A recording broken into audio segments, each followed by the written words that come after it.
ایک بیٹھے بھئی ہم صرف اہل بیت کی بات کریں گے، جی ہم تو صرف ان کی وکالت کریں گے۔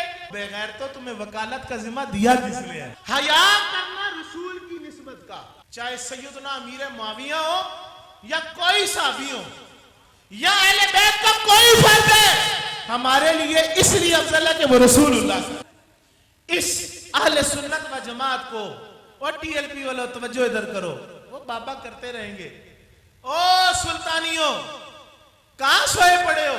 سنو بچنا صاحب جو کہہ رہے تھے عقیدہ بچانا، یہ افراتفری پیدا ہو گئی۔ وہ پیارا عقیدہ، وہ عظیم جماعت اہل سنت و جماعت اہل السنت والجماعت، وہ جماعت جو مدینہ کی دہی کو کھٹا نہیں کہہ سکتے تھے، جو سبزی میں رسول اللہ کو کدو پسند ہو تو یہ جماعت کدو شریف کہے، مدینہ کو مدینہ پاک کہے، مکہ کو مکہ معظمہ کہے۔ کیوں؟ نسبت حضور کی، جس چیز کی نسبت حضور سے ہو، گرد و مدینے کی ہماری آنکھوں کا سرما بنے۔ جس جماعت کا یہ مزاج تھا، آج اس میں ایک رافضی بنا دیے، ایک ناسبی بنا دیے۔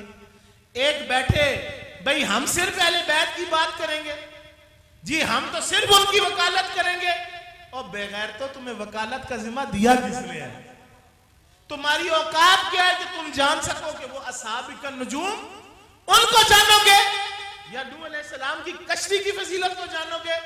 تمہارے ذہن کا وہم و گمان کا کوئی 1% حصہ وہاں تک چھو نہیں سکتا۔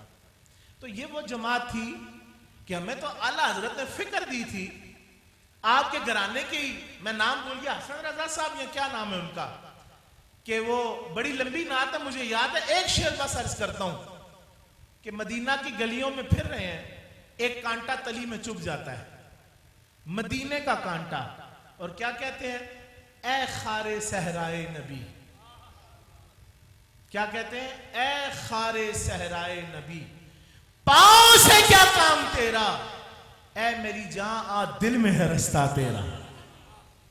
یعنی ہمارے بریلویوں کا، ہمارے رضویوں کا معیار یہ تھا کہ اگر مدینے کا کانٹا ہو وہ ہمارے لیے کانٹا نہیں، اور وہ اتنی فضیلت والا ہے کہ اس کا مقام ہماری تلی نہیں ہے۔ اے خار صحرائے نبی، اے مدینے پاک کی گلی کے پیارے کانٹے، تو میری تلی میں نہ چپ بلکہ میرے دل میں آ کے چپ دا، تیرا یہ مقام ہے، تیرا مقام میرا دل ہے، یہاں پر چپ آ کر۔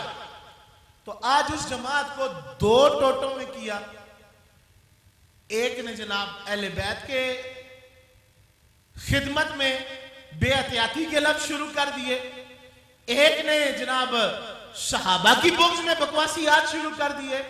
بھائی ہمارا یہ کام نہیں تھا، ہم صوفی لوگ ہیں بھائی، ہمیں کسی سے کوئی اختلاف نہیں، یہ مفتی جانے، علماء جانے، میں آپ کے لیول کا بندہ ہوں، کم علم ہوں، میں بس یہ سمجھانا چاہتا ہوں، حیا کرنا رسول کی نسبت کا، چاہے سیدنا امیر معاویہ ہو یا کوئی صحابی ہو یا اہل بیت کا کوئی فرد ہے، ہمارے لیے اس لیے افضل ہے کہ وہ رسول اللہ، اور رسول اللہ کے نمک حلال بننا، وفادار بننا، دنیا میں بھی ایمان سے رہو گے، سلامتی سے رہو گے، عزت سے رہو گے، قبر و حشر میں بھی اللہ عزتوں والا فرمائے گا۔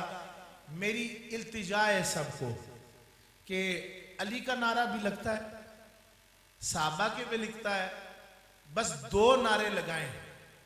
ویسے تو میرے شیخ فرمایا کرتے تھے ایک نعرے میں اللہ کا نعرہ بھی ہے، سب کا نعرہ ہے، اور نعرہ کیا ہے؟ نعرہ رسالت۔ یا یہ جو ٹی ایل پی والے چلے تو نہیں نا، وہ کیا ہے؟ لبیک یا رسول اللہ، لگاؤ۔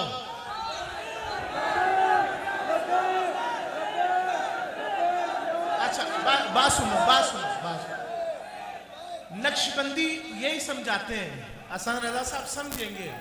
میں آپ کو بتاؤں، یہ لبیک یا رسول اللہ میں بھی ابو بکر کا نعرہ ہے، اسی میں عمر کا نعرہ ہے، اسی میں عثمان کا نعرہ ہے، اسی میں علی کا نعرہ ہے، اسی میں نعرہ غوثیہ ہے، سارے نعروں کا ایک نعرہ ہے، وہ یا رسول اللہ ہے۔